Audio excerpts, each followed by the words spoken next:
अस्सलाम वालेकुम, this is your mentor Mohit. Welcome to e-commerce skills. So आज हम बात करेंगे जो फ्रेश अकाउंट्स हैं और न्यू अकाउंट्स हैं जो अमेज़ॉन बनते साथ ही डीएक्टिवेट कर रहा है, क्यों कर रहा है और इसके पीछे क्या रीज़न है और इसको हम कैसे रिजॉल्व कर सकते हैं। जैसे कि आप सबको पता है कि न्यू अकाउंट पे अमेज़ॉन बिल वगैरह मांगता है, जैसे कि मैं आपको यहाँ पे दिखा देता हूँ। रीएक्टिवेट योर अकाउंट पे एक पर्सन का अकाउंट है बांग्लादेश से आई थिंक, तो यहाँ पे सबमिट न्यू इन्फॉर्मेशन पे जाते हैं। तो आप दुनिया में कहीं पर भी बैठ के अकाउंट बनाओ, चाहे LLC बेस्ड है, चाहे पाकिस्तानी बेस्ड है, या दुनिया में किसी भी रैंडम पर्सन के एड्रेस पे आप बनाते हो, US UK या कहीं का भी आप बनाते हो, तो वो अमेज़ॉन डीएक्टिवेट कर रहा है। तो यहाँ पे देख सकते हो वो क्या मांग रहा है, बिजनेस लाइसेंस मांग रहा है और यूटिलिटी बिल मांग रहा है। इसके ऊपर मैं ऑलरेडी काफ़ी सारी वीडियोस बना चुका हूँ, मगर फिर भी लोग गलतियाँ करते हैं। लोग नहीं समझते उस चीज़ को कि हमने इस इशू को कैसे रिजॉल्व करना है, और या तो पूरी वीडियो नहीं देखते या फिर कहीं ना कहीं मिस्टेक कर देते हैं।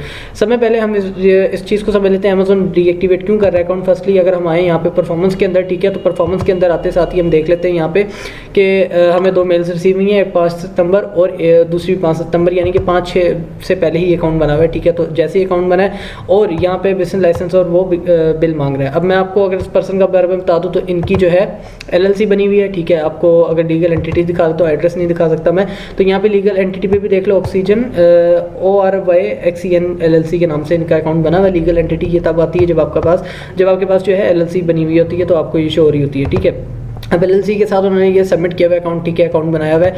अब होता ये है जब लोग अकाउंट बनाते हैं, चाहे LLC बेस्ड है चाहे लोकल एड्रेस बेस्ड है, तो लोग ये ना समझें इंडिविजुअली प्रोफेशनल, मैं सारे अकाउंट्स की बात कर रहा हूँ, मिक्स होता है इसके अंदर। चाहे LLC बेस्ड है चाहे वो आपके दुनिया में किसी भी एड्रेस पे बना हुआ अकाउंट है, तो वो क्यों डीएक्टिवेट हो रहा है? वो इसी वजह से डीएक्टिवेट हो रहा है क्योंकि अमेज़ॉन डबल वेरिफिकेशन चेक की इसकी पॉलिसी लिया है, और उसके अंदर क्या करता है, अमेज़ॉन अकाउंट बनाते साथ ही डीएक्टिवेट होता है। पर्सनली मेरे पास 1-2 लड़के थे, उन्होंने कहा जी हमने LLC का अकाउंट बनाना है, तो खैर मैं उनके साथ ही था, ठीक है, और उनको मैंने कहा आप लोग बनाओ, मैं सिर्फ देख रहा हूँ, जहाँ गलती करोगे मैं बताऊंगा।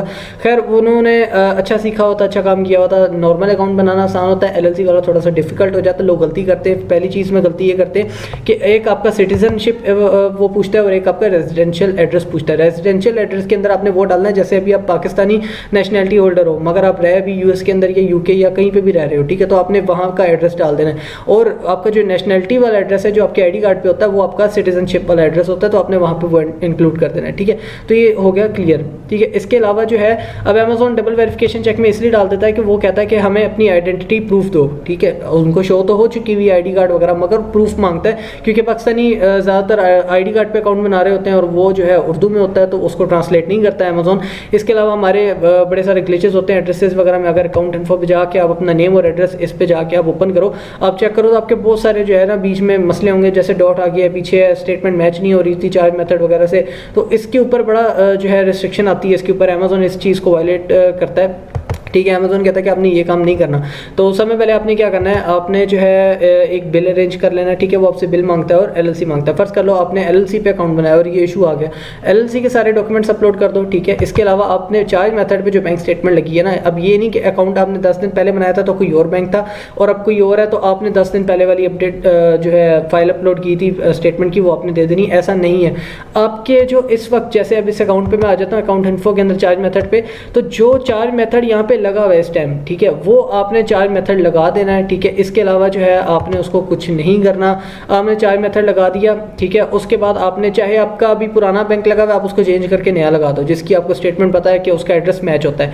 फिर आपने आना है अकाउंट इन्फो के अंदर, आके आपने नेम और एड्रेस के ऊपर जाना है, आपने स्टेटमेंट और एड्रेस यहाँ से मैच कर लेना है। ठीक है, और अगर ना भी हो इतना मसला नहीं है, मगर फिर भी आपने मैच कर लेना। ठीक है, इसके अलावा आपने LLC के सारे डॉक्यूमेंट्स इनको अपलोड कर देने हैं, साथ चार्ज मेथड की बैंक स्टेटमेंट दे देनी है, और स्टेटमेंट आपने लैपटॉप से निकालनी है। मैंने बहुत दफ़ा बताया, ठीक है, जो भी बैंक है उस पर जाओ, आप वहाँ से जाके PDF में डाउनलोड कर लो स्टेटमेंट। इसके अलावा फिर आपने जो है वो अपलोड कर देना। अब अगर इन केस अगर हम दूसरी केस की बात करें कि अगर आपके पास LLC है ही नहीं, आपने इंडिविजुअली सेटअप किया हुआ है, फिर आपने क्या करना है, आपने ID कार्ड की फ़ोटो कॉपी जो है वो आपने ऐसे ब्लैक एंड वाइट में नहीं करानी, कलरफुल कॉपी करवानी है। HD क्वालिटी में उसको कहना है फोटो स्टेट वाले को कि मुझे ये जो है PDF की फाइल में चाहिए, उससे वो PDF ले लो, फ्रंट और बैक की तस्वीर होनी चाहिए।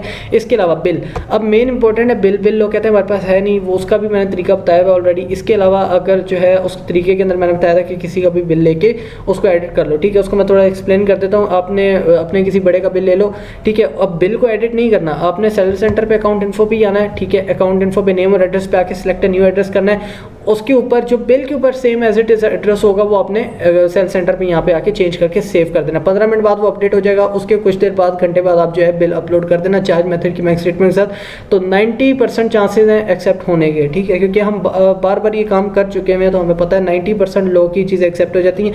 कई दफ़ा बिल सही नहीं होता। अब बिल के अंदर लोगों का इशू ये आता है, लोग मोबाइल से तस्वीर खींच के उसको क्रॉप करके भेज रहे होते हैं। तो आपने ऐसा नहीं करना, आपने वो भी फोटो स्टेट वाले के पास जाके उसकी कलर कॉपी में आपने उसको PDF में करवा लेना है और PDF ऐसे की ऐसी इनको अपलोड कर देनी है, ठीक है।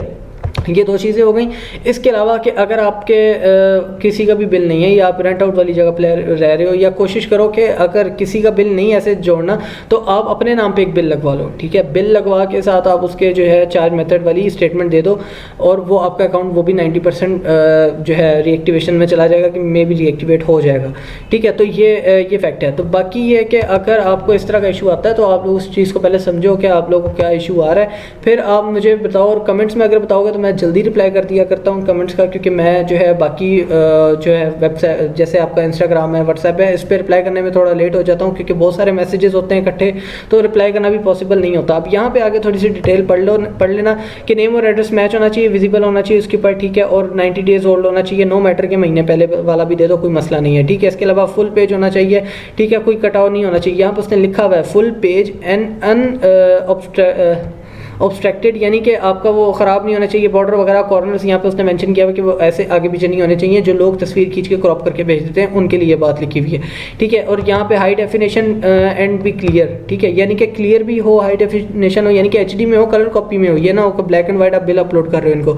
इसके अलावा ऑथेंटिक हो, अनअल्टर्ड हो, यानी कि एडिट ना किया वो। इसके अलावा यहाँ पे वो कहता है पासवर्ड प्रोटेक्टेड नहीं होना चाहिए, यानी कि अक्सर लोगों के बिल आते हैं तो उसके ऊपर पासवर्ड लगा होता है, या बैंकिंग की स्टेटमेंट आपको मेल पे आती है तो उसके ऊपर पासवर्ड लगा होता है, जब तक वो नहीं लगाते तब तक वो स्टेटमेंट ओपन नहीं होती, तो ऐसा नहीं होना चाहिए, ठीक है। इसके अलावा वो कह रहा है स्क्रीनशॉट नहीं होना चाहिए, जैसे मोबाइलों पे लोगों को बिल आ जाता है तो वो स्क्रीनशॉट भेज देते हैं, ऐसा भी नहीं होना चाहिए, ठीक है। और यहाँ पे लैंग्वेजेस उसका बताया हुआ कि ये लैंग्वेज हो तो वो सपोर्टेड लैंग्वेजेस हैं, उसको अमेज़न जो है कर लेगा कन्वर्ट। तो खैर ये चीज़ें होनी चाहिए, ये चीज़ें मैच करके इनको बिल दे दो और साथ जो चीज़ें मैंने बताई हैं वो कर लो। और अगर आपके पास बिल है, और सम टाइम लोगों का फिर ये इशू आता है सर हमारी डॉक्यूमेंट सेम है मगर एक्सेप्ट नहीं हो रहे, तो उसका भी यही रीज़न है कि आप लोग मोबाइल से तस्वीरें खींचते हो या स्क्रीनशॉट लेते हो, या उसकी क्वालिटी सही नहीं होती, या ब्लैक एंड वाइट बिल आप दे रहे होते हैं उनको।